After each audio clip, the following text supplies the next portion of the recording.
Well, hello everyone, and welcome to the continuation of Star Trek Euthenia, a Star Trek Adventures game where my players, instead of doing a usual bit, are breaking me by giving a bunch of gift subs. I mean, uh, thank you. Yeah, that killed my train of thought. Good job. Where was it? Yes. So, Enjoy the um, emotes. yeah, totally good emotes. Um, this is episode 8, if I remember correctly. Yeah, episode 8.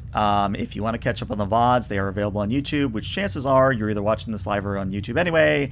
So, yeah, don't know what the... You know what? We're just going to start over. Hi, I'm ELH. I have no idea what I'm doing, and we're just going to have fun tonight. Why don't we go around and have everyone introduce themselves, and we'll go from there.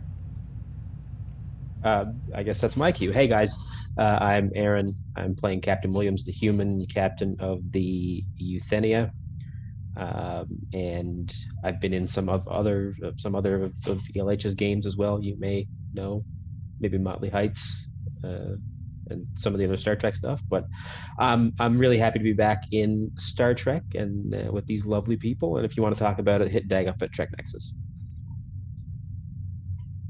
I'm Watney, and I'm playing the Commander Stetko, the half Betazoid, half human executive officer to Captain Williams. Hey, I'm Dag. No need to introduce myself anymore. Thanks, Aaron. I am Euthenia's resident Edosian CMO / racquetball pro extraordinaire. Tonight's going to be a fun game. I'll hand it off to the next person in line.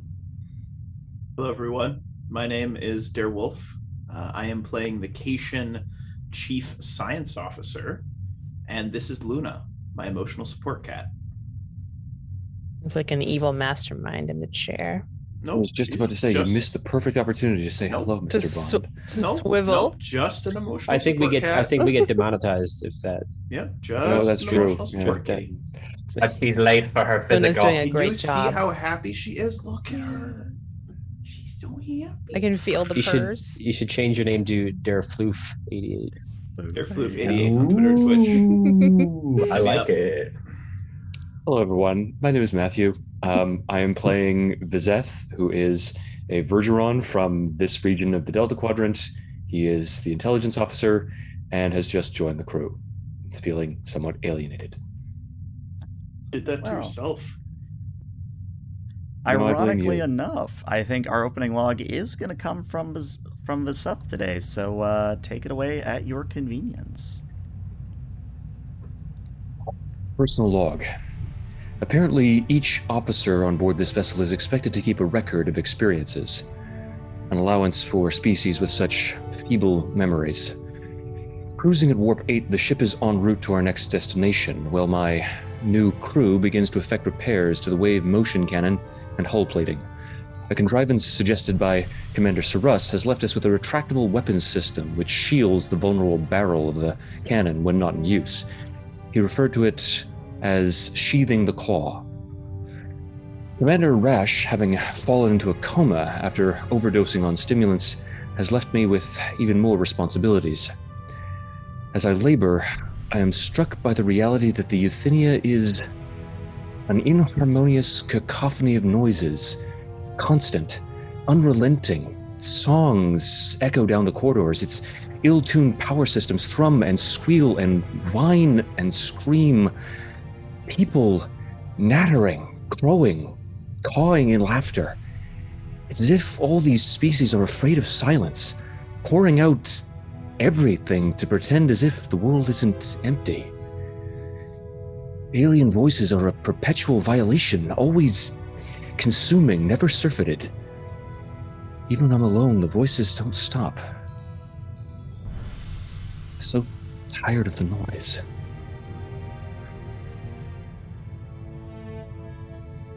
Only I could understand my part in the greater machine, the greater mechanism of all this. Why my people allowed the Esso and the Demyth to survive. The destruction of the black hole should not have driven them off. Were they truly only interested in it? Did I allow my grievances against my people to blind me and lead the captain into error? These species claim that they yearn for mysteries. They seek out knowledge, truth. Perhaps they lie, use all that racket, music in every solitary moment, talk in every corridor, meaningless prattle to keep from having to ponder such questions, to keep from thinking. I just wish that everything could be quiet enough to think. End log. You may have 2 momentum for that lovely soliloquy. I love it. All right. Well, while Vaseth is probably yelling at his neighbors who are clearly being far too loud for his liking, we are going to shift into what appears to be a traditional racquetball court. Now, those of you that are not familiar with racquetball, it's basically a big white room with lights in the ceiling that half work, and there are a series of lines across a wooden floor like a gym floor. And in the space is Commander Sarus and Major Azib, and they both appear to be gearing up for a little bit of friendly competition. So I'm going to let you two take it from there. You're saying you just hit the ball a lot? Yes, that is precisely the point. And also, you must get it past this line, but not in front of this line. I will teach you. Believe me, I am, what some might say, a master of this game. I used to play it with one of my Vulcan colleagues. I have never seen a Vulcan get more frustrated. Perhaps it is the jail. Anyway, serve, ka-dunk, and I will thwack the ball really fast, and it will bounce off the wall and ricochet back towards the good doctor. I will take the minor action aim Mm-hmm. and whack it back. All right. Let this first serve be up to or you all try how to. it plays, but I think it do should have be. rules. Yeah. I think the way I would see it is that Razib would like ricochet it back, and I think that Sir Russ is surprised by it at first, and it gets past him. I think it gets past him. I think that's 1 point for Razib. That's the way that I think that plays out. And well, good doctor, I see you have perhaps played this game before. No, just really good at swatting grenades back on the battlefield. Interesting. I could see how that could translate. Your serve. All right. He'll take the ball and give it a good whacking. Good wallop. Good wallop. There you go. So yeah, let's actually add a little bit of mechanics here. Nothing too major. Razib, what does your fitness and either con or security look like? 12. A 12. 8 and Okay. 4. Go ahead and roll me that, and the difficulty is something you will set, because if you succeed at that difficulty, that's the difficulty that Sarus will have to beat with the same. All right. Well, I will claim not to have a focus for this roll. Okay. So we're shooting for 1 difficulty, 2 difficulty? 1 is fine. 1 is fine. All right. So you'll get a momentum. And yeah, Sarus, it's a good serve. It's coming back towards you. You are conceivably ready for this one. Oh boy. I'm gonna argue, Mm-hmm. and hear me out, Mm-hmm. that I can use fitness science. Go on. Because just hear me out. Mhm. I am like calculating angles, like he can swat a fly. All right, he's a friggin' cap, right? Like he doesn't have to worry Right. about hitting it, but he's using the power of science and geometry to win this thing. That's what he's using. All right. Yeah, I'll let it be fitness and science, but I don't think you Boom. have a racquetball focus. All right. So I'm gonna argue that I have Go on. xenoanthropology. No. So I've studied No. the impact of racquetball No. on 21st century political figures, and thus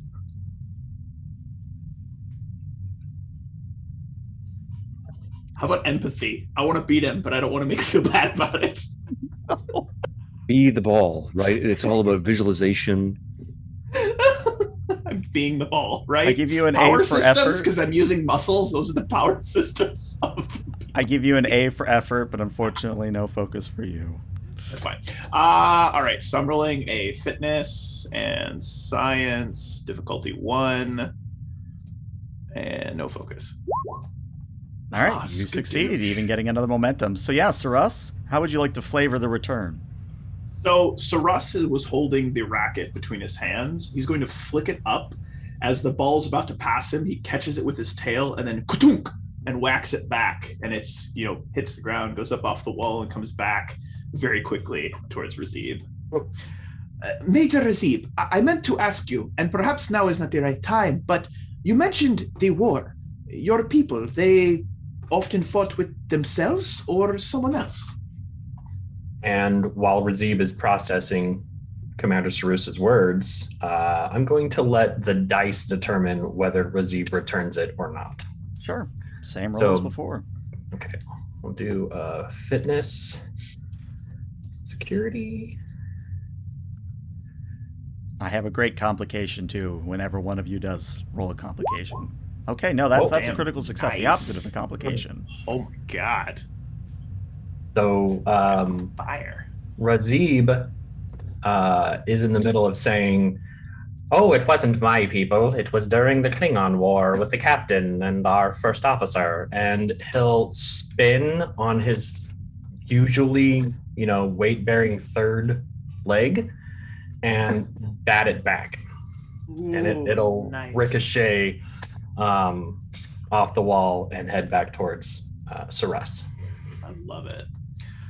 So Saras will, again, his eyes, there's a surprise at this quote-unquote beginner's luck. Saras fancies himself a very good racquetball player.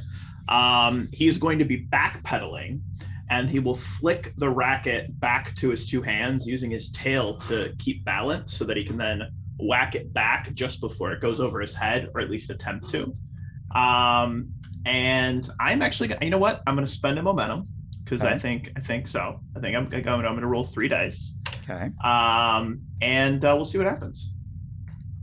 Survey says. So that is, let's see, here's fitness, science, 3d20, no focus.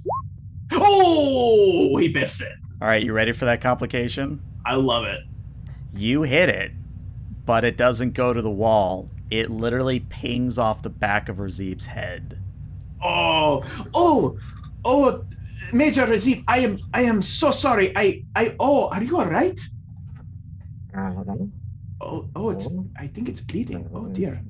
Let me get the medical tricorder. I am so sorry. And I will run over and get the little med kit. There's a the little recess where you can pull the it out. little reset. No, I would imagine in this holodeck program, there's literally a red with the white plus on it. You open it and there's medical stuff will come back in and do a little scan on the back of his head. Perhaps we should take a quick break. I believe my competitive nature got the better of me. Are you right? Can you hear me? Oh, yes, I'm mostly fine. How many paws am I holding up? All of them. Very good. You're completely fine. That would have been a good return if my head hadn't been in the way. It would have been a good return had I not hit your head. Really, your head wasn't in the way. I hit the ball in the wrong direction. Forgive me. Not a problem, Commander. I do believe the first round does go to you, though. However, I did wish to ask you a bit more about your relationship with the captain. I have spent some time with him, but I find he is, I hesitate to say, hard to get to know, but is it common on a starship to keep yourself at a bit of a distance from the rest of the crew as a captain? I just have not seen him among the crew much. Seeing as the situation we find ourselves in, I would have thought perhaps I am rambling incoherently. I'm still trying to make sure that the full spectrum is visible. It just pinged off, my tricipital lobe, just making sure. The captain, he's a man of deep feeling, and he tends to want to solve the problems before he tries to address them, or at least cover all the bases. So he finds himself in a command, and that command goes a little sideways. He has been trying to find the right way to ingratiate himself to the crew. It's not every day a captain accidentally has to take responsibility for stranding a crew several thousand light years from home on what was supposed to be a routine mission. Do you think it is his responsibility to take it? I don't think that I have a choice in the matter. A captain's internalization is largely more to the person than to the role of being captain. But in the end, I think that our captain strongly feels that at the end of the day, the buck stops with him.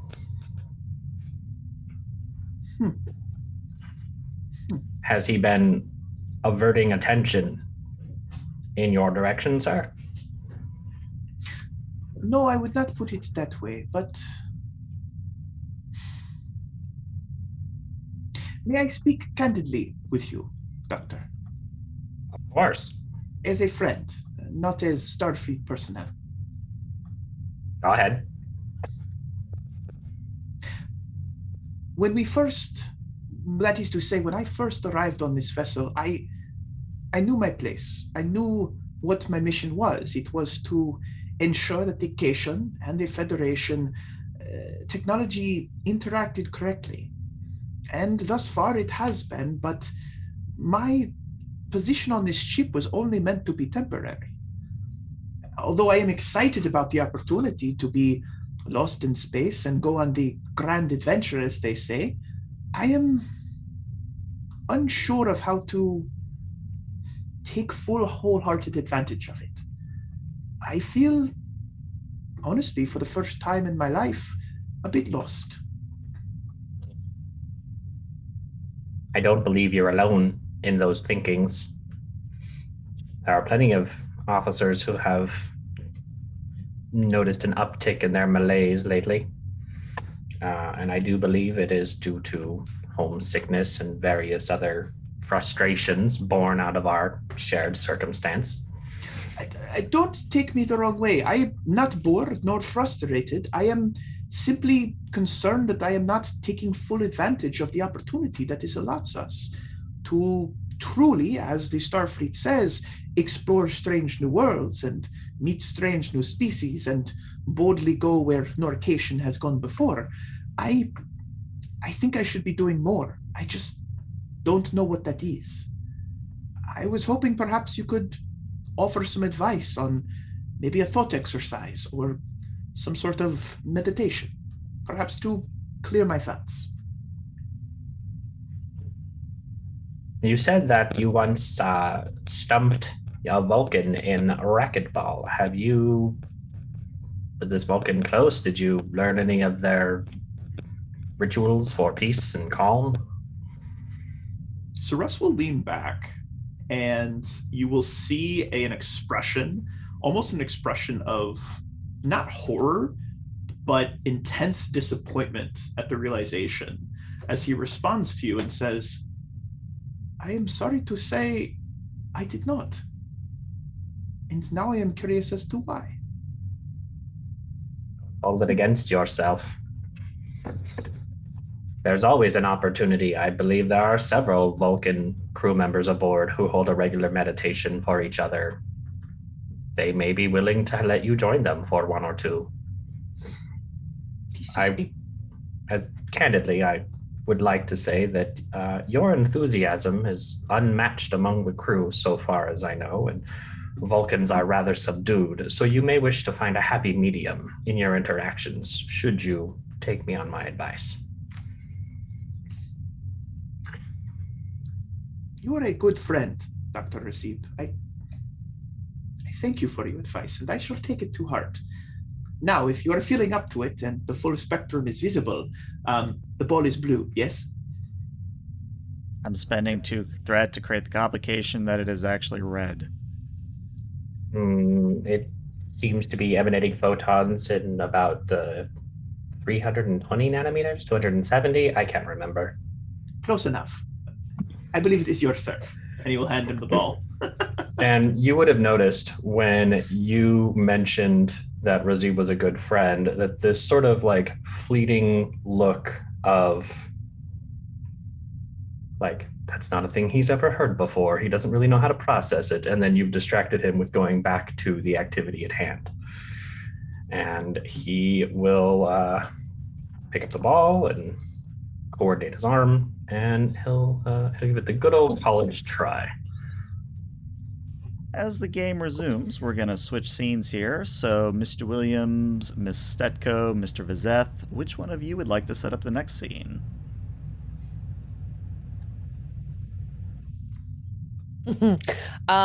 So I would like for Stetko to speak with Vizeth. Okay, where would you like it to happen?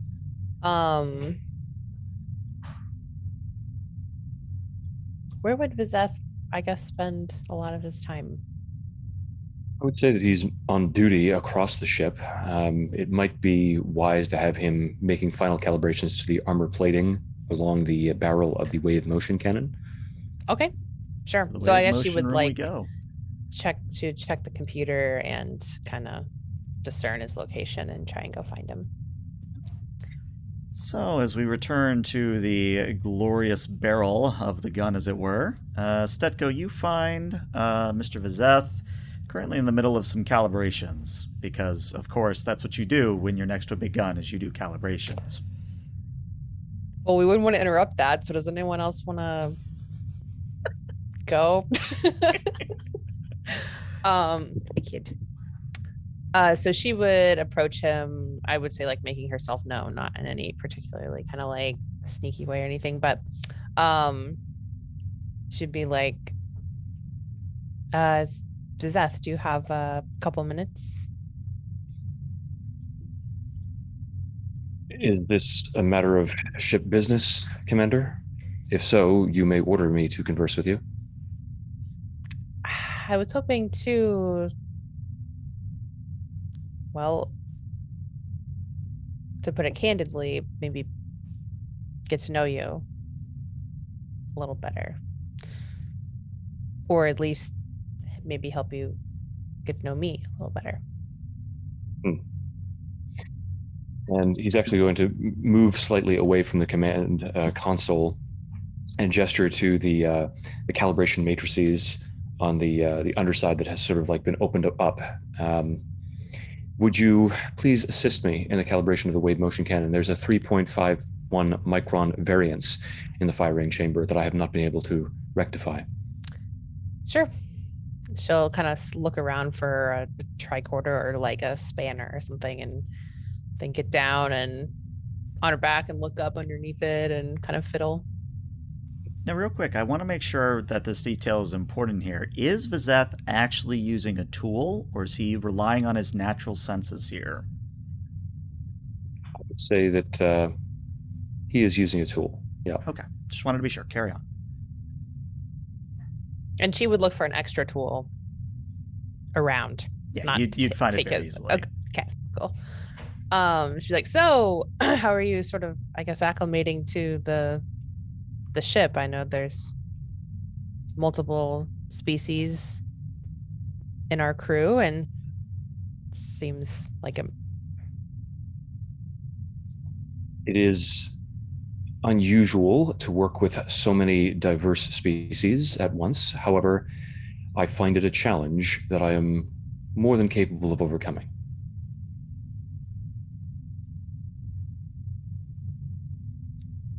I think she froze. Apparently your revelation was too powerful for her internet connection.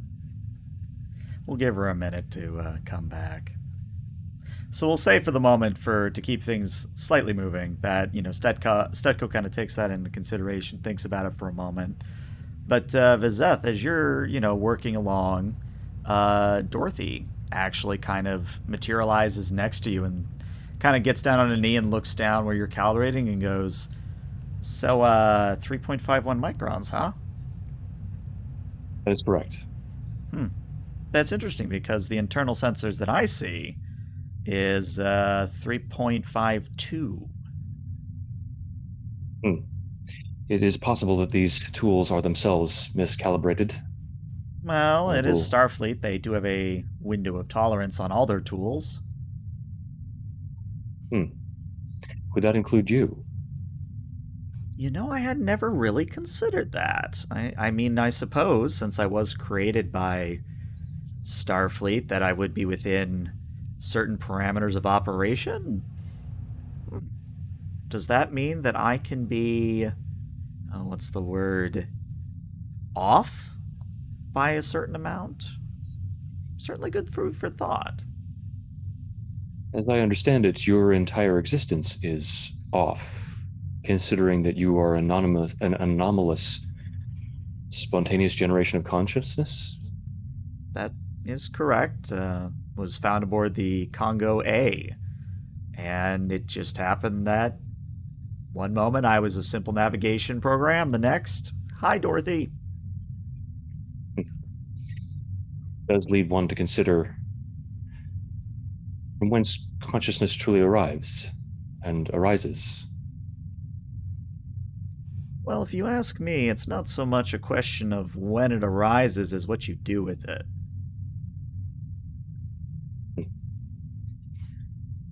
Then why did you choose to come here and to labor for Starfleet? You are, by all accounts, vastly superior to any being on board this vessel, myself included, as much as it pains me to admit that. You're more intelligent. You can split yourself across multiple different avatars. You could take control of the ship on your own. And yet you're a yeoman. Dorothy kind of looks at Stetko, sees that Stetko is very absorbed in their work, kind of leans in a little bit closer to Vizeth and says in a lower tone, "The truth is, Vizeth, that's the charm of it all. If I just did everything myself, it would be perfect, and therefore will be, shall we say, boring. It's the little anomalies, it's the noise, the incongruities that the crew brings that keeps things from being perfect, which makes it real." And It almost if sounds as it's- if you've turned this into a game. if it's all right with everybody, Yeah, what do you got, Williams? What's up? I'd like to cut in on this one at this point Mm-hmm. as the sound of a sliding hatch opens, and I picture sort of climbing down out of a Jeffries tube is the captain with sleeves rolled up to his elbows and a little bit grimy, looking down at almost at the point of like idiosyncrasy. Mm-hmm. And he just sort of looks down at everybody and says, "Can somebody tell me why there are 3 nanocalipers in this room and none in engineering?" That is a question you have to direct to the engineering staff. Well, I need Could one. you not simply replicate another nanocaliper? I suppose I could, but seeing as how I should have plenty, I don't really see the point in wasting the resources. I don't see the need in wasting the resources and the time of a captain on what I presume to be minor calibrations.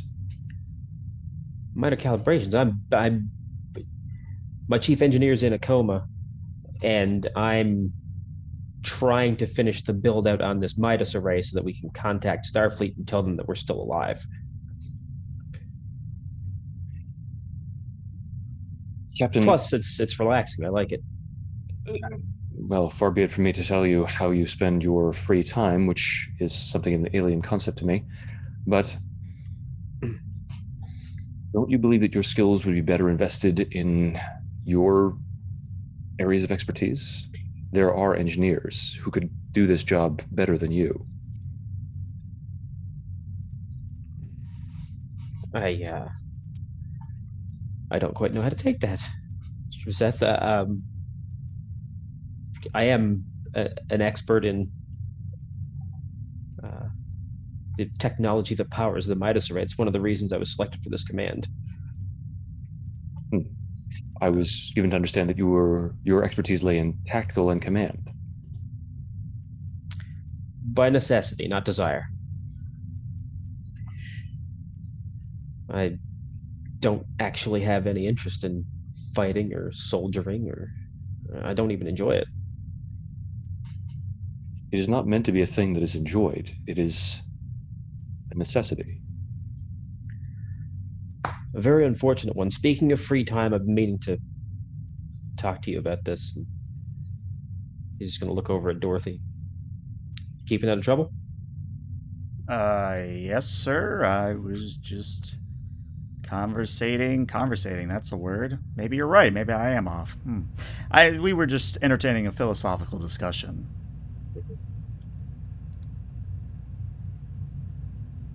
Well, I'll pretend I'm not a little disappointed. I mean, you're happy to join in.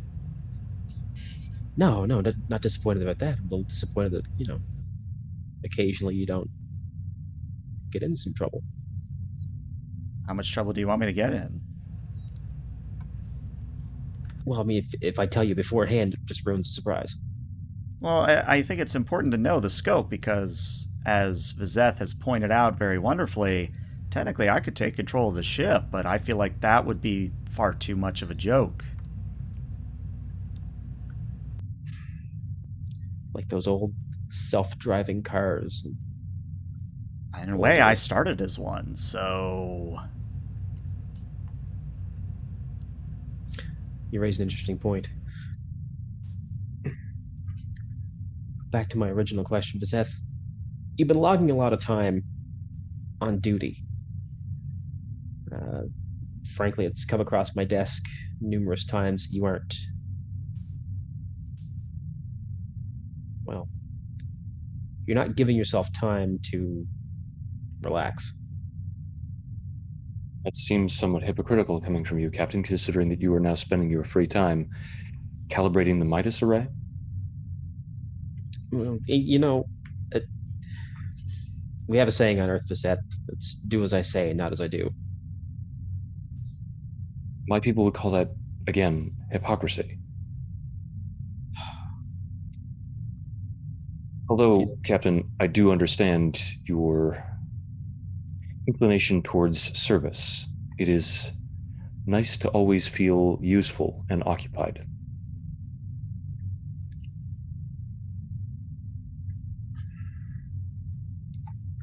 It is. You don't need to hold that looking glass quite so close.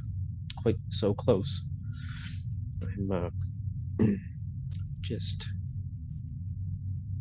I find work to be relaxing sometimes, especially work that I enjoy, like this Midas array calibration. It's Then I'm glad that we've agreed that I do not need to relax or invest my free time in anything other than the areas that I so choose pertaining to my duties. All right. Dorothy speaks up. Hey, Captain, question. Yes. Yeoman, that above or below what we've given Vizeth here? Technically below. Darn, because I was going to order him to go have fun. Well, no, he's forcing my hand a little bit, isn't he? Yeah. That's why I was going to do it, because that way it didn't come from you and he hated you. He was going to hate me, who he already hates. All right. Well, I don't think that's fair. I don't think Vizeth particularly loves or hates anybody. Well, I have noticed a 0.2 variation in his body temperature whenever he talks to me. That's merely my enhanced metabolism. My body instinctively recognizes you as a threat, considering the abilities that you possess. It's somewhat beyond my control. Right. So anyway, I'm gonna make it official then. You know what? You're absolutely right. I need to hold myself to the same standard that I expect everybody else to be held to. And that's right. Maybe I should relax a little bit more. Maybe I do work too much. So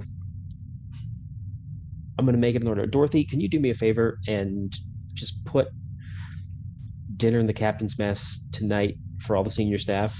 1,800 hours. Do you want them to bring anything, sir? Drinks, food. Drinks. The good drinks or the socially acceptable drinks, sir? What do you think? Let's make it a party. I'll tell him to bring the good stuff. All right. Sounds good. And I think at that, this is actually going to be the first time that Williams notices Stetko in beneath the computer console. Just sort of lean down. Commander, is that you? Oh, yeah. Hi, sir. You caught me in a moment of extreme concentration. We're solving for micro whatevers, after all. Was there a variance in the firing chamber? Is that what we're looking for, Bezeth? It is, yes. It's I minute, thought but considering the power of the weapon, it should be corrected. I thought I'd run that down yesterday. Well, It's all right. sorry. I'm here to pick up after you. That is what you do best, isn't it? Anyway, what'd I miss? Mandatory. You're all being voluntold that there's a dinner in the captain's mess tonight, 1800 hours, and don't hoard all the nano calipers because I need one. And he's gonna reach out and pick one up. If you insist. Almost time.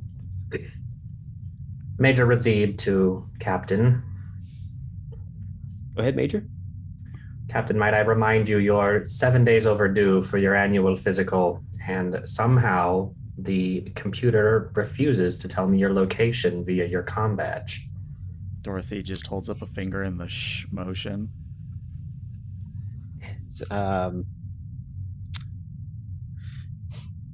You making it an order, Doctor? Not an order, sir. 7 days is hardly derelict, but by 14, I will have to be, stalking you in your quarters, sir. All right. I'll tell you what. I don't ever want that to happen again, so I will see you in a few minutes. Understood. Razib out. I still don't know how he bypassed the lock on my quarters that time. Well, he I actually could kind of look asked at for it. my help at that time, and Vizeth kind of also helped a little bit, so... Good to know. This in an earlier day, this might have been considered mutiny. I may have had to make you walk the plank, but I don't have a plank, and I don't have an ocean. So now I'm just going to subject you to dinner with the captain tonight at 1800. I'll see you then. I'm going to go before he ambushes me in a Jeffrey's tube. I imagine at that point, you just awkwardly hop back into the Jeffrey's tube and disappear. Yep, just climb back up the... And I think at that point, Bezeth, looking down at the calibrations, finding that that variance has been decreased substantially, let's say down to just the acceptable 1 micron, is going to say, well, thank you for your assistance, Commander. I apologize for not being able to assist you, given that the captain and Dorothy both distracted me. Although, I have been struck by an idea. Perhaps, and then he turns over to Dorothy, you would like to simulate this attempt at taking control of the ship. I would very much like the opportunity to pit the combined talents of the commander and myself against you. I have no doubt that we'd fail, but it is a game. An interesting game at that. Well, let's see how you all are failing after the captain's dinner, and maybe we'll do something in the holodeck. Oh, Stutko, by the way, you just got a message from an Ensign Mouse. Something about Klingon practice. Oh, darn it. I'm late. Do you want me to give him an appropriate response, as in that you were doing something totally valuable to the ship and therefore it's okay that you're late? Or is this more of a, A recreational, oh, I'm going to be late. You can. Is that Dorothy asking me Yeah, that? that's Dorothy. That's Okay. Dorothy. Dorothy, you don't need to take care of that stuff for me. You can just route it directly to me. Well, I mean, I Or wanted to feel a little bit useful. you're very useful. Okay. All right. I mean, I didn't mean that. I mean, No, I got I it. It's value okay. your contributions. No, it's okay. I know it's weird because Betazoid AI doesn't really. You know what? I'm gonna go before I say anything else awkward and make this worse. Okay. And Dorothy just whoops out of existence. What was this about taking over the ship simulation? Oh, Dorothy is, of course, possessed of the innate abilities to kill us all and take control of the ship at any moment. Much as I am, actually. It would, if not for her presence, I could easily kill most members of this crew and then subvert its systems, given the wide berth that I have been given by the captain to access its engineering and tactical systems. But you wouldn't do that because then you'd be alone. And this seems to think over that for a moment. That would not be entirely unpleasant. I'm sure you already knew this, and especially now because Dorothy mentioned it, but I am empathic. Meaning I know what you're feeling.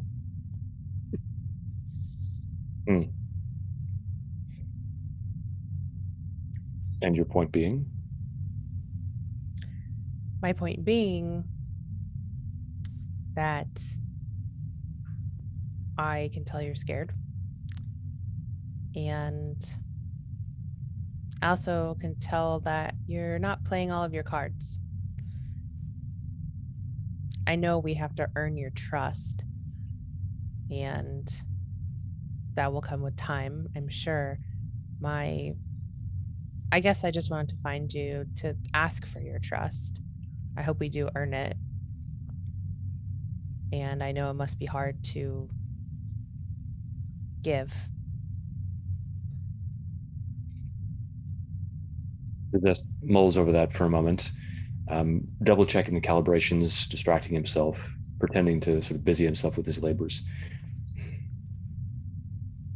Your captain has already invested a great deal of trust in me, considering my access to your tactical systems. That has gone a long way. But, Commander, with respect to my reticence, that is not a matter of trust. How do you mean? I am your intelligence officer now. A security officer, in essence. My responsibility that I have accepted is to protect this crew.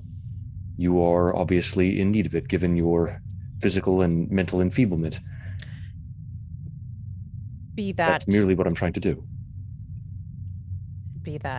Be your opinion and assessment as it may. I could tell that you weren't giving us all of the information you had previously. Now, I'm not a mind reader. I'm just an empath. But I can detect, maybe not deception, but obfuscation? Omission? And you detect clear signs of amusement that don't register physically, but there are waves of it coming off of him emotionally. Again, Commander, my job is to protect this crew. Sometimes that is through my tactical prowess, sometimes it's by disclosing information that I know about this area of space, and sometimes it's keeping you from things that you shouldn't know about. I take my duties very seriously.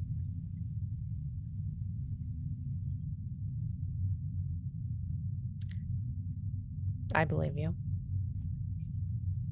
And mingled with that amusement now, you have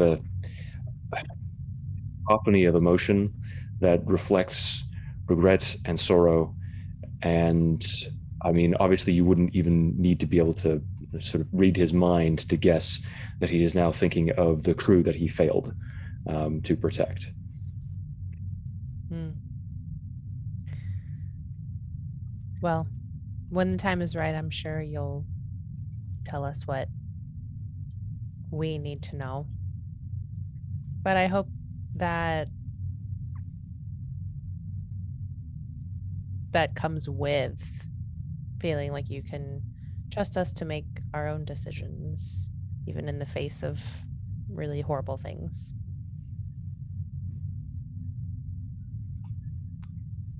I don't know if I would trust anyone with that. And he shakes his head and waves it off. Your empathic abilities, are they not a disturbance to you? You are beset at every moment by the emotional turmoil of every single crew member around you. How do you maintain your focus? Imagine just having a sense like sight, something you're born with, something like touch.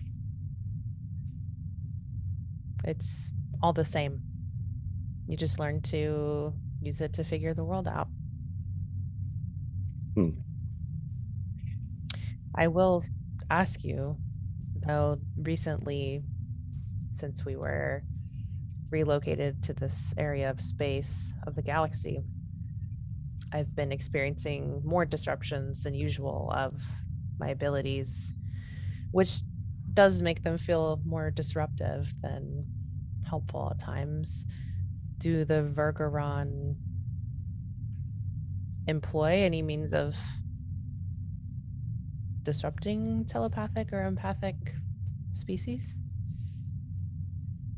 They are a rarity in this area of the galaxy, and my people have never been able to access the particular genetic coding necessary to create telepaths among my own species. All of the experiments have been grotesque failures.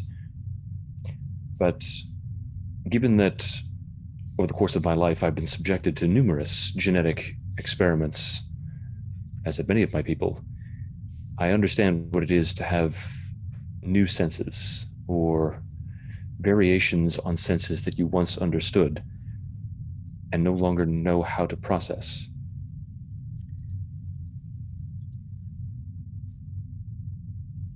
I see. Well, whatever we fired this weapon at was emitting waves of gravitational waves. I'm not even sure, that were extremely debilitating for me.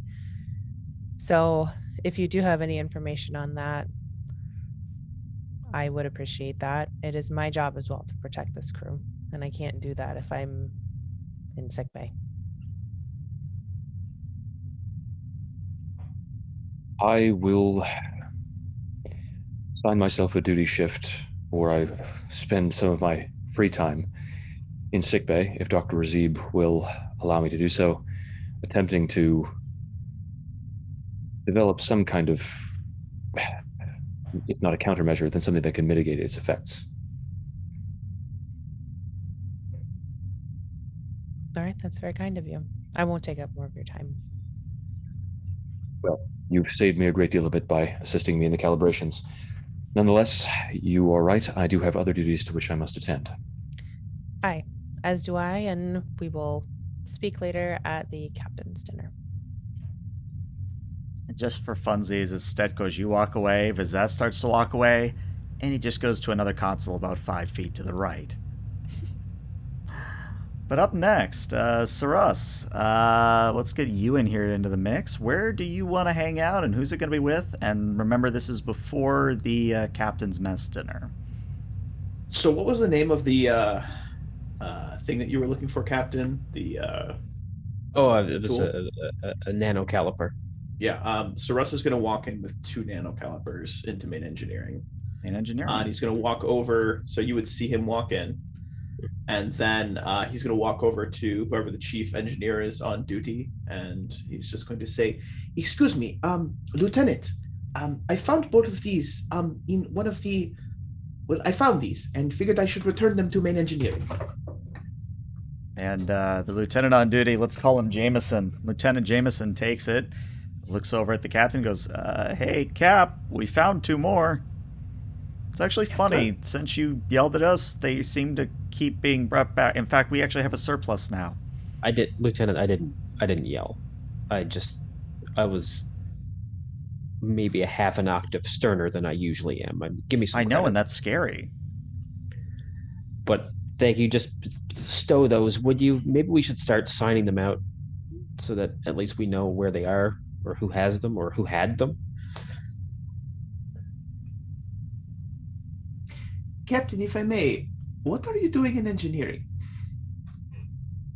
And he just sort of looks over at Russ and says, "I am doing engineering, Russ. Working on the Midas array." So Russ is going to put both of his paws on his hips. "And you did not invite me, Captain, the Cation and Federation specialist who knows this ship like the back of his tail?" No, because you were playing the let's say the easy mode of squash. Yes. Human joking. That is funny. I get it. Yes. But that was hours ago. Let me assist you. I'm sure I can make it go much quicker. And Russ is going to all the way up there without any protesting. And then I imagine the captain has his head deep inside some crevice of a console, and Russ is just gonna brush up next to him, not respecting his personal space at all, and be like, "So, what is broken?" Nothing's broken. It's just the Midas array wasn't fully operational when we left. When we left Starbase, and I wanted to get it up and running. I want Starfleet to know that the crew is all right. I want them to know that we're alive, and I want them to know what this crew has accomplished since we've got here. So Russ is nodding along, and then on the other side of the captain, you see his tail has a small device and is scanning or doing some work on the Midas array. He's like, "Yes, Captain, it is good to know that the crew, yes." But his one eye is looking at you, but his other eye is looking at the Midas array. And then you hear him mutter to himself, "We just must reroute the oscillating thermal induction catalyst, and that will fix the issue with this. And then we reconnect this over here." Then the tail slicks back, and then he comes back around and has a different tool. And he's just, "Yes, Captain, of course, of course." Right. So, how you been holding up, Russ? "Oh, just keeping and finding ways to be busy." Don't do that. Don't give me a canned answer. Give me an honest answer. So Russ will actually look at the captain. His tail will stop maneuvering with the device. "Permission to speak freely, sir." We are currently sharing a tube, so permission granted. So Russ will suddenly realize that he is face to face with the captain. Almost literally. His one whisker is brushing your cheek. I just maybe Yeah. "I see your point, Captain." And he'll shimmy back, just putting a few centimeters between the two of you. "I am afraid that I am not doing enough, Captain. I feel that with our lack of a full crew and seeing everything that Vizeth has done in his short time here, I am questioning whether or not I am, as I said, I am doing enough." Well, I imagine that's something that we all feel from time to time, but if I can be equally honest with you, I think you're doing more than you realize. And regardless, you can't quantify the amount of help you give somebody. Any amount is enough.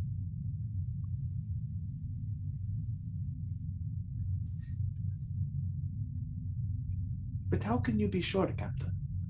What if I don't do enough and it results in something bad happening?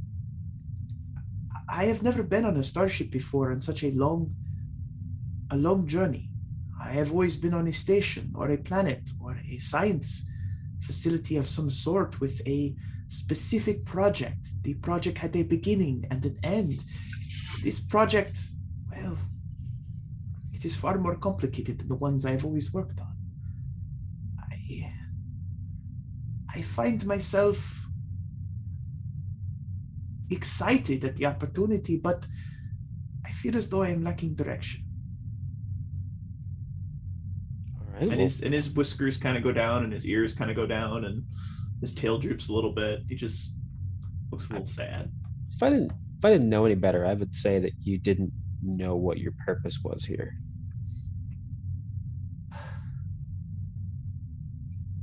Slow nod of his head. Just, yeah.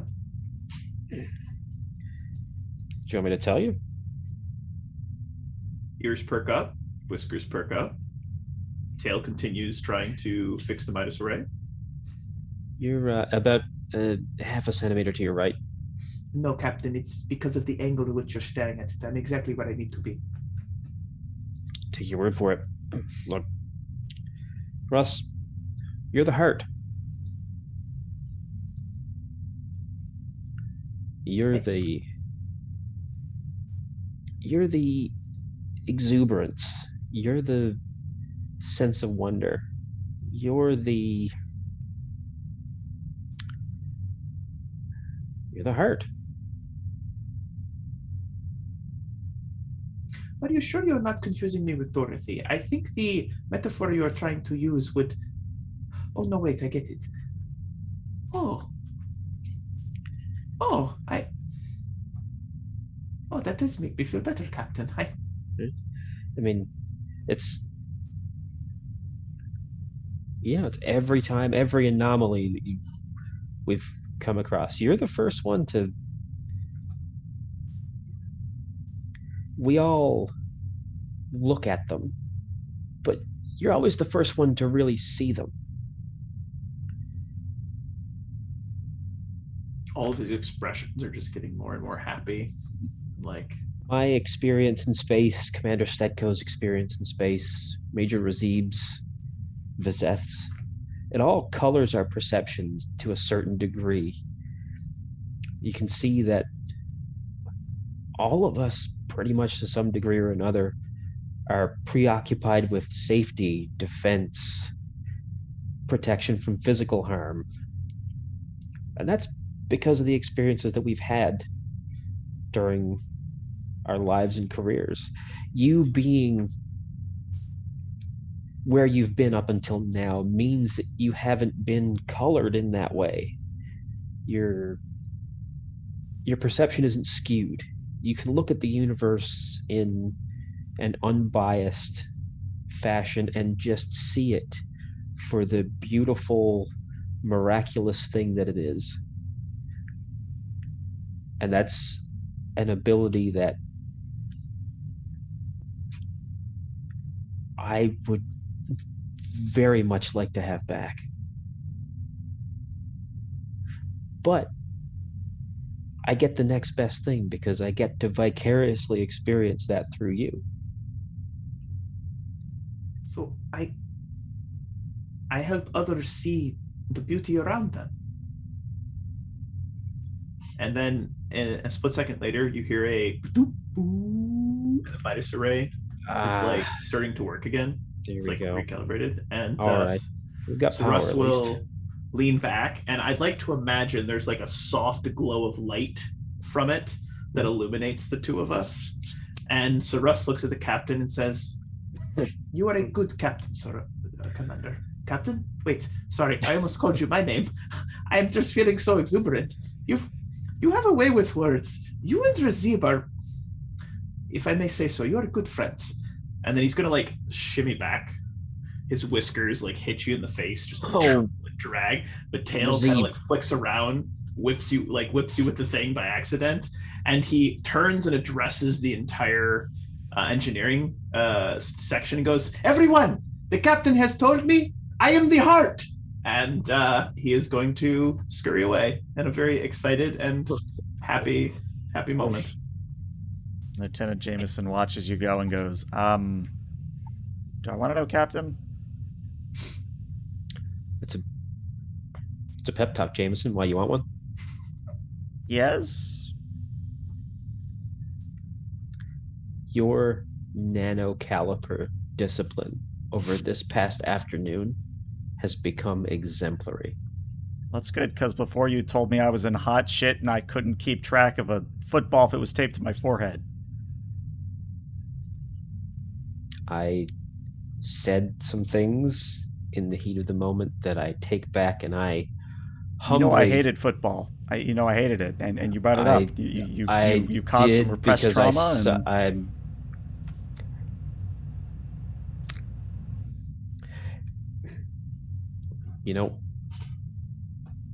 Sometimes, when I'm upset, like I said to Russ, I sort of am preoccupied with, an adversarial kind of relationship. It doesn't make what I do sometimes okay.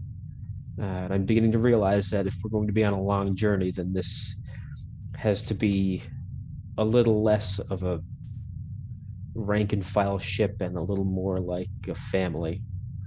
So yeah, if you kind of reminds me of my aunt. She used to say the same things.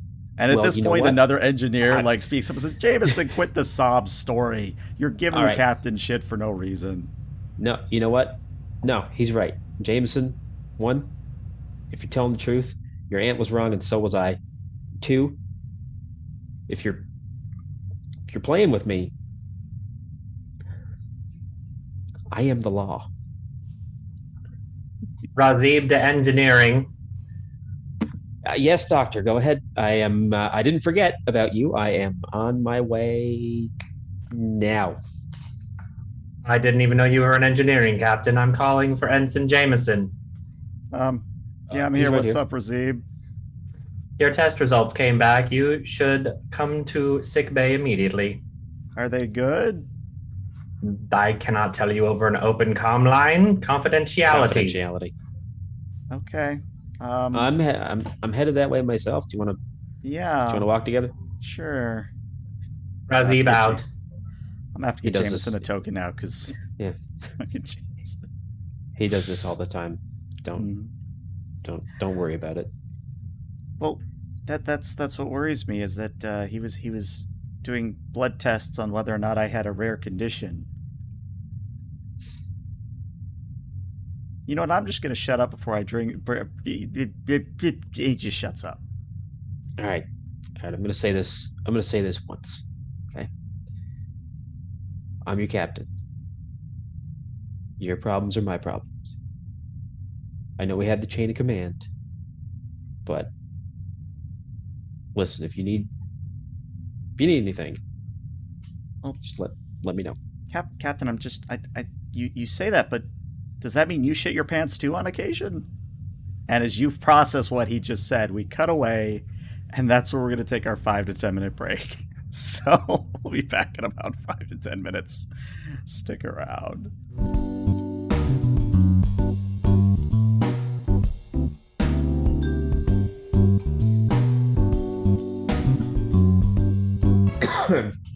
Cheeseburgers. Bird appears to have been in the sun too long. Apparently. But yeah, as we come back from break, welcome back, everybody. God damn it. Listen, I always have to do it at the best time when you're in the middle of those contemplative thoughts. But no, welcome back to a very chill episode of Star Trek Euthenia. We're just basically doing get all those little RP scenes that people have been wanting to do for a while, character development, stuff like that. And we're actually going to resume with everybody coming into the officers' mess aboard the Euthenia. Now, the officers' mess is very interesting for a few reasons. Not only does it have a scale replica of every ship that Williams have served on the wall behind the bar with a commemorative plaque underneath of it, but it also has a large fish tank, a large aquarium along the backhand wall that is to the left of the bar. And there are a variety of different fish in there from multiple different planets, meaning that you see the traditional lionfish, you see a loach from Kate, or the Cation homeworld. There's even a strange ball-like creature that reminds you of like a pufferfish that's from Beta Z. But as you all walk in as part of your quote-unquote mandatory dinner with the captain, Captain, what have you done with the place? Have you added any decorations? Do you have any food out on display? What is it that the people see when they walk in? Yeah, so I think, I mean, there's no more accoutrement or decoration in the room than already exists. So the artwork of previous ships that the captain has served on, the commemorative plaques for each, and just sort of little knickknacks and tokens of the different places that sort of he's visited during his career. Food, yes, much food. There's a large banquet table, sort of a buffet style banquet table, with one half labeled Alpha Quadrant and the other half labeled Beta Quadrant. And it's different foods from different Federation member worlds that he's particularly fond of. But you notice that in the Alpha Quadrant, it's fully half the food on the table is from Earth. Is there sushi? Of course there is. So Russ is going to town on some tuna rolls. Stecco would go to some of the like models of the ships. Be like, is this the Akagi? Yeah. She's gonna pick it up and like hold it. Actually, it's fine. I can just replicate another one. Well, you don't like I mean, fingerprints? well, you know, you certainly did have your fingerprints all over the Akagi. What do you mean by that? Nothing. Anyway, do you have any Saurian brandy? Do I have any Saurian brandy? No, actually, I don't. She's gonna dig for it herself. You got. It's the worst part about having an exo who's an empath is that she can tell when I'm not being truthful because I don't like to share my Saurian brandy. Help yourself, Commander. Do you want some? Love some. Yes. And Russ, Vaseth, Ray, can I get you anything? A beverage? No, Captain, I'm quite all right. And he surveys this entire spread of foodstuffs. I'm not familiar with anything here. I checked with Major Razib, and apart from the Gach, you should be able to metabolize just about anything here. I apologize. It's not. Oh well, I guess you wouldn't know, but it's not live, which it normally is. It's replicated, but It would make much of a difference either way. But it makes. What is the most nutritional supplement here? That isn't really the point. I think it is. I mean, I can replicate some nutrient paste for you if you'd like. You know That would what? be most welcoming. Yes. You know what? But I've got something that will do the job almost as well. Come with me. And the captain's going to take him over to the table to the Alpha Quadrant side. Reach down and pull up a to hell with it bacon double cheeseburger. Bacon double cheeseburger. All right. Just sort of reach out, pluck it up.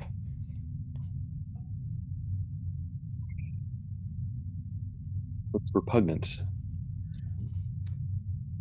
looks can be deceiving.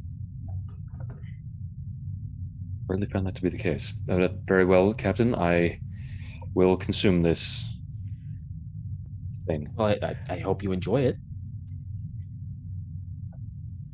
Do you have a sense of taste? Somewhat, yes. But most of our taste buds have been modified to detect trace residue of any kind of contaminants or toxins, as opposed to providing us with a sense of flavor. I see. Well, it'll do the job. Very, very good, Captain. And he's just going to sort of wander off and try to strike up a conversation with Razib to find out the nutritional qualities of this object.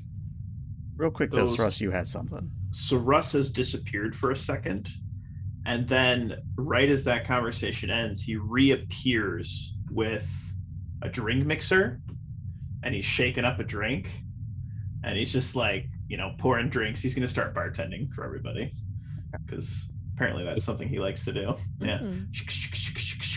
Another drink shaker in his tail. Yeah, it's a great time. Nice. He starts listing proportions of cellular fatty acids, carbohydrate chains, protein concentrations.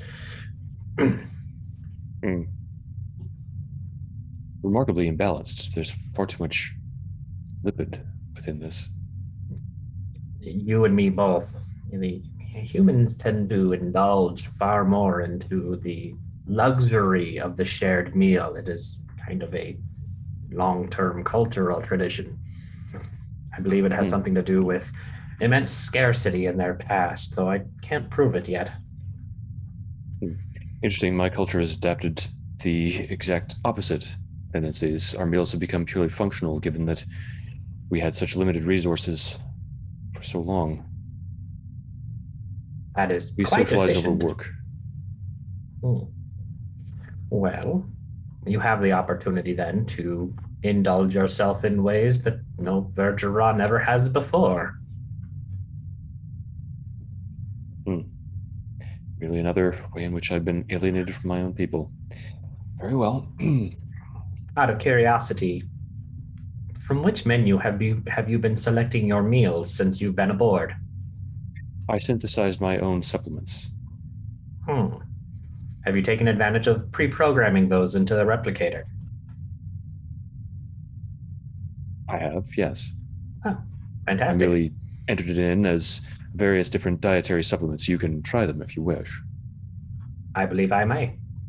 There's also the default nutrient package contents 1 through 395, and an array of feline supplements that I find quite stimulating. They are Commander Sarus's recipes? Oh, no, sorry. They're actually, well, for the humans, they have these small quadrupedal animals that live with them occasionally, and they're known as felines. And they are raised to be slaughtered and consumed? Not these ones. In fact, I think the humans are subservient to them. It's a strange relationship. But what you're holding in your hand, the cheeseburger, 2 of those elements come from slaughtered animals. Like back before we had the nutrient synthesizers, that is. And not even tentatively, just, I guess with a sense of disregard completely, he's going to just start eating the hamburger and has no reaction to it whatsoever. No reaction. All right. And I think, as he's eating it, the captain's kind of just gonna be like from across the room, just like. Razib will kind of notice that and then look back at Vizeth and go. As the captain is doing that, Sarus, still shaking drinks, is going to just slowly rise up next to him. The same look of excitement, is he going to like it on his face? Like I said, the felicity of the meal is important. So it's a cultural affectation then? For the most part. Meetings like this, yes. and an expression crosses Vizeth's face that is completely, I guess, disanalogous to anything that you could recognize as either a grimace or a smile, and he sort of nods in your direction. Now here's the question: what is Stetko feeling from you? She's feeling frustration and I guess just a sense of resignation. Mm. And yeah, I think Williams is going to lean over to Stek him. Does he like it? I can't tell. He's going to be a lot of work. I don't know. He seems to be pretty self-sufficient. That's not what I meant.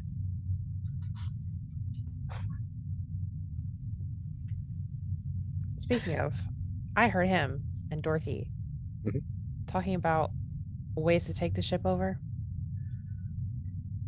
Uh-huh. Yeah. Is this like a teenager thing for Dorothy? I don't think this. Oh, okay. Well, I mean, maybe, but I don't. She's not gonna do that. I mean, I don't know. I feel like she needs more supervision. We can't have her thinking she can just mutiny, you know. You got to give her more credit than that. She's not gonna do. She's a good kid. Yeah, I know she's a good kid, but thoughts become words, words become action. I mean, I vaguely remember being a teenager once, for a few days, and thoughts became words, became nothing.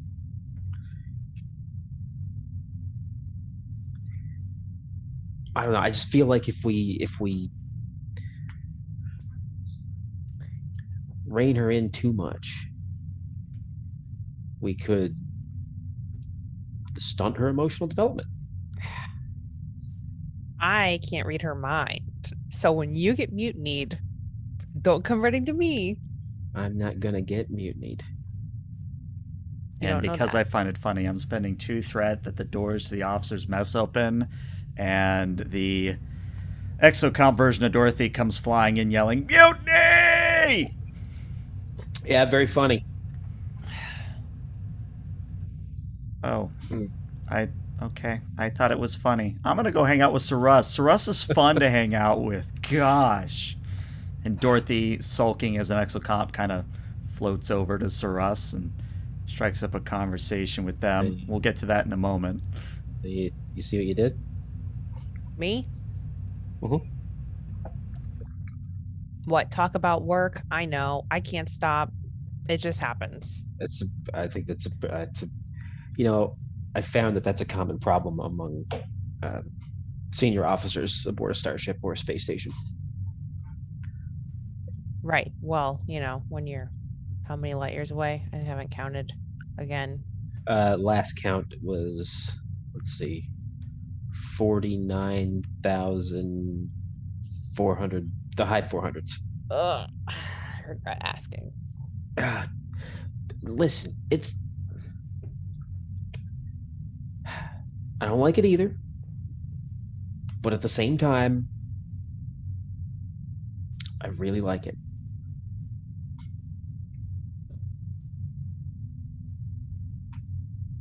Why is that so? That's such a hard.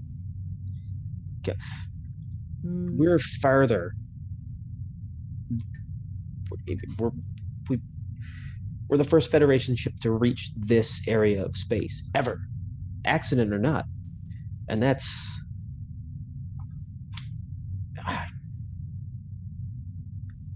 really something. Zeko will kind of look out to the rest of whoever's in the room, maybe see them interacting in a pleasant way. It's kind of be like, I think I like it too. Yeah, now you're talking. You just gotta I realized something today. I was speaking with Russ. If we're going to be out here for a long time, we may very well be. It may be years, decades, if we can't solve this micro wormhole problem. It's going to end up being less like a ship and more like a family. So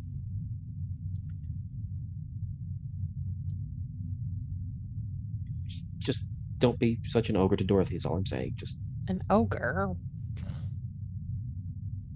I mean, your words, not mine. I didn't say that. You just did. You said it first. That's not my recollection. Anyway, carry on, XO. And the captain's going to meander over to the food table. It's over with Dorothy and Saras. I think Dorothy's like, so what are you mixing? What do you got there? It is an old earth drink, one of my favorites. It is called a Moscow Mule. I believe Moscow was an ancient earth city. Perhaps it does still exist. I've never actually been there. And then he's going to look to Dorothy and says, Dorothy, could you assist me in the creation of this delicious beverage? That's why I came in the exocomp body. Ah, you are a fine crew member. Could you go and replicate 5, 1, 2, 3, how many people are here? 5, 6, 5? 7, technically.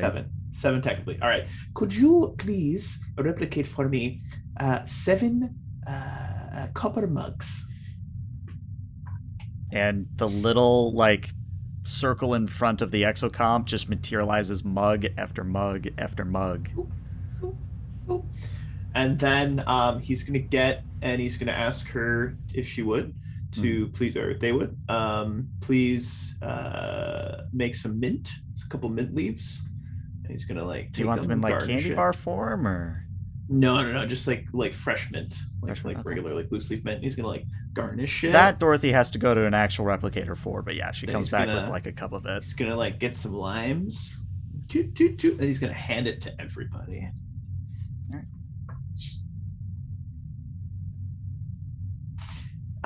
And then he's going to look to the captain, and he's gonna say, and he's gonna whisper, toast, toast. Redmead is prattling to Vizeth about the contents of the drink and what the expected taste experience can be. And then he's going to pivot back to the group and say, the captain is going to give a toast. And then he will scurry back behind the bar.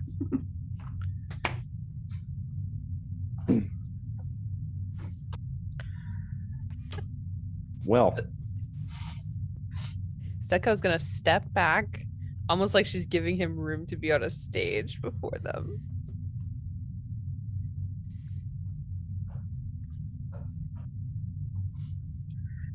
thank you all for coming. And I'd just like to say a few words. We represent a first in the history of our respective peoples. We've traveled farther than any have before, and we've encountered wonders and dangers that most people will only ever dream of. And we have overcome them because whatever we face together.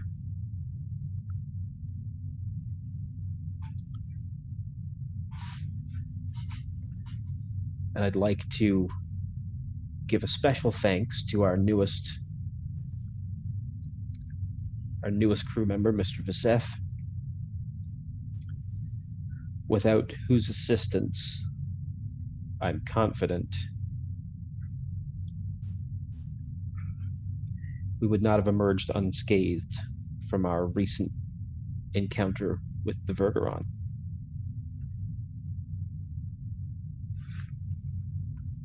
So, here's to the Euthenia, and here's to you all. It is an honor to be your captain, and you force me to be the best that I can be. You can go.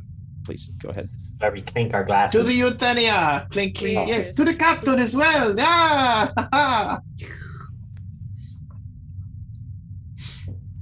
Oh, that is quite bitter.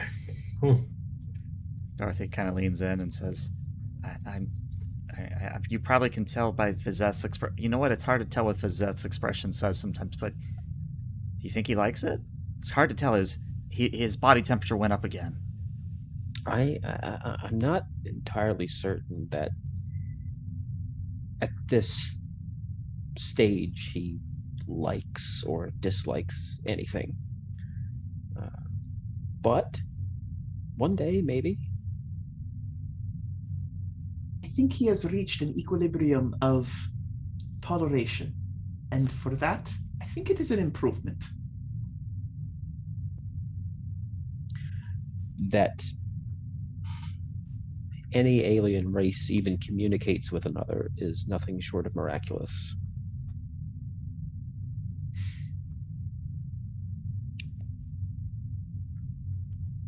So speeches, you're required to keep one in your pocket. I've been recycling that one for I was gonna say, I thought it sounded familiar. a while.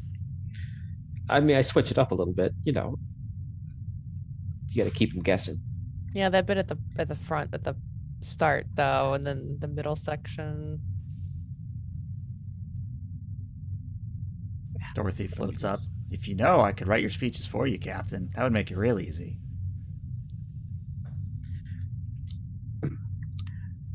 But Dorothy, that might be one of those instances where it just would be too easy, you know? I think the worthwhile things in life are supposed to be hard.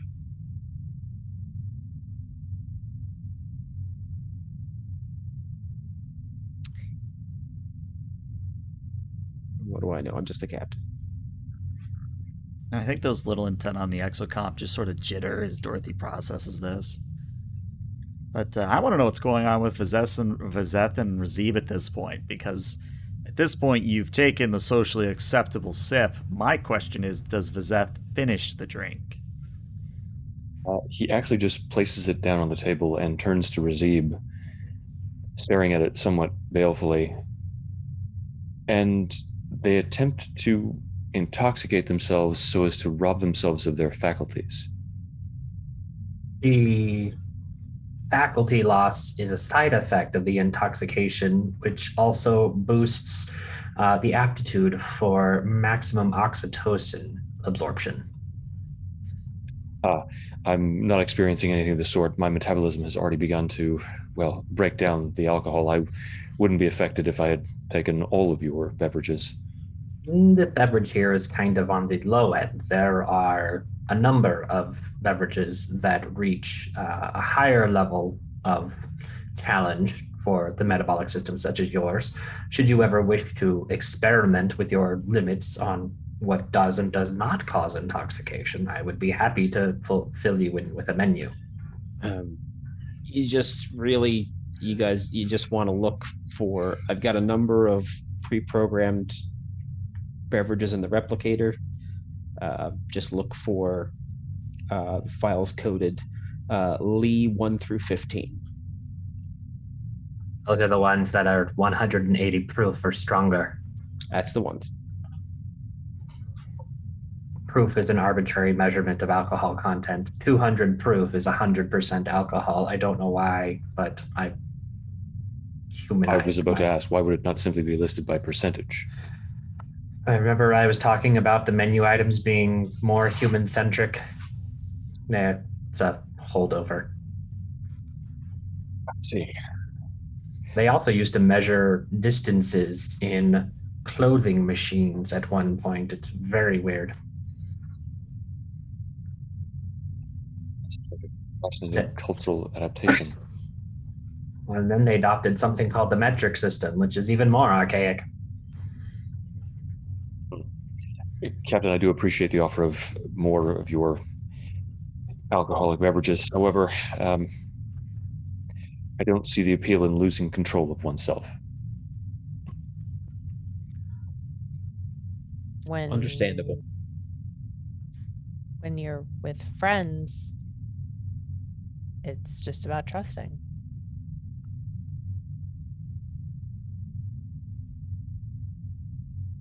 And he goes back and he takes another sip.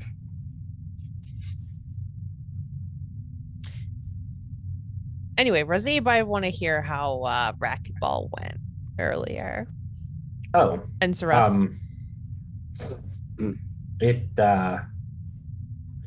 I think it went marvelously. My head got in the way of one of Commander Saras's elegant hits, which I'm certain I was supposed to move, but there's probably a rule for that somewhere that I missed. Was it on a holodeck or an actual racquetball court? This ship is so big. It was a holodeck program. And I will say, with great admiration to the good doctor, he, what is the human saying? Wiped the floor with me. Well, let's see. 3 legs, 3 arms, but you have a prehensile tail. It was almost an even match. I was going to ask if you used it to your advantage. But of course. Commander, do you remember the rescue on Satar 4 just after the battle? When the Klingons were lobbing those photoelectric grenades at us from the ground? Mm-hmm. That's what it reminded me of. At one point, Dr. Razib did start screaming something about get down, incoming. But I figured he was just getting into the game. I don't remember that part. Apologies. Not at all. It was quite exciting. Razib's always been eager to relive his battle experiences of the past. They were most exhilarating. Mm-hmm. Don't let him fool you. I mean, I left the baldric in the sickbay today for the more formal event. I didn't order you to. This is So formal? so this was this is about as formal, I think, as we're going to get. I mean, who knows? Maybe if we have an alien ambassador on board, we'll break out the dress uniforms, but I'm in no hurry for that. Do we have a jukebox in the break room? Yeah, something of the sort. I would like to wander over there and be flipping through songs, and then suddenly you guys would hear the song by Simple Minds, "Don't You Forget About Me," begin playing. I love classical music. Don't you forget about me. So Russ is doing a little bit of a dance. I think Dorothy joins you after a little bit, just kind of bobbing and side And to he's side in the air. like grabs her little like psycho pop little paws things. He's just dancing around with her. Yeah. This is a part of the centric rituals that I don't understand well. Dancing? Dancing. Yes, you called it that for years, and it's just fabulous to watch, but we don't have dancing on Edoja. Just a rhythmic expression of emotion. So it's not some sort of coordination exercise? It can be. There's different types of Captain, dancing. I've seen you enter a number of dance competitions over the years. It's probably why he's the captain. His coordination is par excellence. I didn't know that anybody saw those. Yeah, I've been known to cut the odd rug.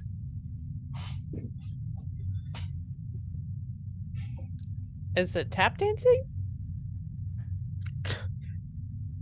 No, I was gonna say that's kind of Yeah. archaic for you, but that's for doctors. Wait. No. I do not Yeah. do this tap dancing. Well, no, that's because you don't dance. Then it's You- not for all doctors. well, it's just the ones with rhythm, I guess. True. Although I'm telling you, I mean, a man with 3 feet can probably tap up a storm. Save it for the marathons, Captain. No, it was swing dancing. That's what I do. here I thought it was gonna be what's the combination of dancing and martial arts? It was capoeira. Oh, I never could get the hang of it. I got slapped a lot when I was trying to learn. So I didn't want to get slapped around. Ozzy will turn to Vizeth and ask, Vizeth, do your people have any recreational activities they do when they're no longer required to perform tasks? We do have a wide array of literature. However, in retrospect, it's largely propagandistic and didactic in nature. I'm sure it would make a fascinating study for xenoanthropology. There are some competitive enterprises to test our physical abilities and establish a meaningful hierarchy. Do these hierarchies shift through competitive victory? They can, yes. I would be interested in hearing more about which competitive activities are popular among your people. There are a series of ritualized combats using a variety of techniques that I could share with you if you wished. Games of intelligence and strategy as well.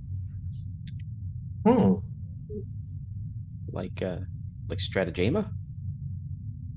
I do not know what that is, Captain. Well, in our neck of the woods, it's the ultimate expression of strategic thinking. Dorothy I think shouts you from the would dance rather floor. like He's it." not very good at it, though, Vizeth. You could wipe the floor with Williams. Or the captain. Sorry. I will say that this music is relatively among the least discordant things I've heard on board this ship. Don't stop believing. Walking up the boulevard. He's just having a good time. If you wish to partake in this game, either yourself or somebody who's more strategically talented, I would indulge you. Dorothy sort of bows away from Saras and floats over and, using the replicator at the front of the exocomp, makes a very quick little mini stratagema board for you.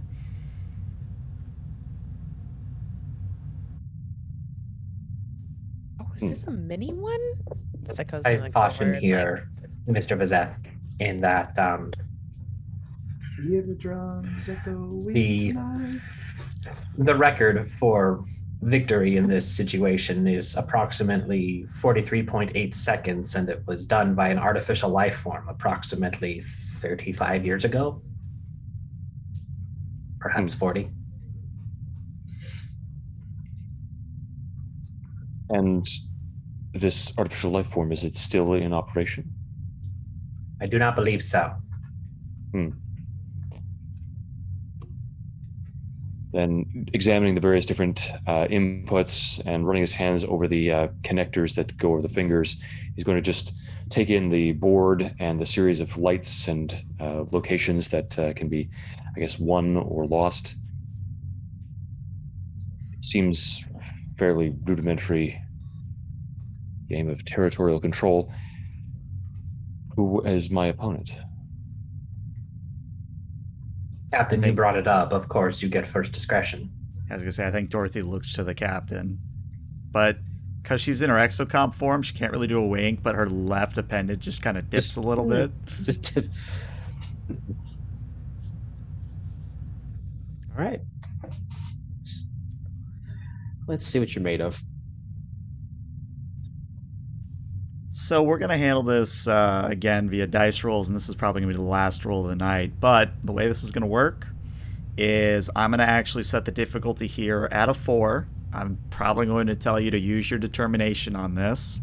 No momentum though, so you do get your determination die, but no spending momentum, no spending for threat. And if you both succeed at 4, then it's kind of that situation where we see with Data where you both kind of stall out and there is no winner, kind of a thing. In terms of skill, I would say this could be either control and command, fitness and command, control and security, or even fitness and security. Okay. All right. While you're rolling, I think, or while you're playing, and it gets more and more intense, Seko's just gonna go dance with Ceres. I love the kitty prop. It's very authentic. It's Razib's going to lean into Dorothy and say, "I would wager 1 week's of power." Rotated Gosh. rations. Thank you, rations. 1 week's of power rations on Vizeth. But I don't use power rations. What would I do with them? We can use them to enhance hollow emitters, or increase the serotemacular flow between membranes and any of the exocomps. Make it 20. 20 20. weeks of 1 week's of rations. Are you that scared that you'll lose? No, I will die. You can't go without 20 weeks of rations. Maybe you should Steve, I consider an think- artificial body. Maybe you should reconsider that I can disable the photonic flow on the ship anytime I want as a medical emergency. And me dying is a medical emergency. So you say. What I hear is words of a coward. 2 weeks. 2 weeks. You're on. Yours for now, Vizeth and Williams. Let's see what you got. All right. Well, yeah, I'll use my determination for this one, and the value that I'll tap will be good enough isn't good enough. Fair enough. Yeah, that'll work. And I will tap my value. Other species are frail and sickly in need of protection. It's a good value. God. So obviously, these species are so vastly inferior to me that I need to demonstrate my ability to protect them with my strategic prowess.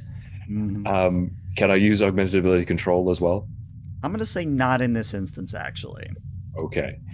I want to try to sell you on using physical enhancement, but It's all mental for Stratagema from what I remember. all right. Do I have a focus here? Yeah, let me see. Composure. Composure? I mean, maybe. Since ultimately Stratagema is sort of a general simulator, would my focus and leadership apply here? Play what? I'll give you Just- both a focus if you Alright. both want to focus. All right, Okay. I think we'll both take a focus. All right, that's 4 from Vizeth. But that's 5 from Williams. So describe your victory over Vizeth.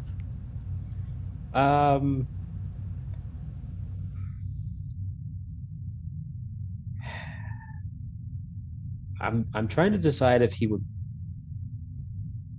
just go for it right off the tick or draw it out a little bit.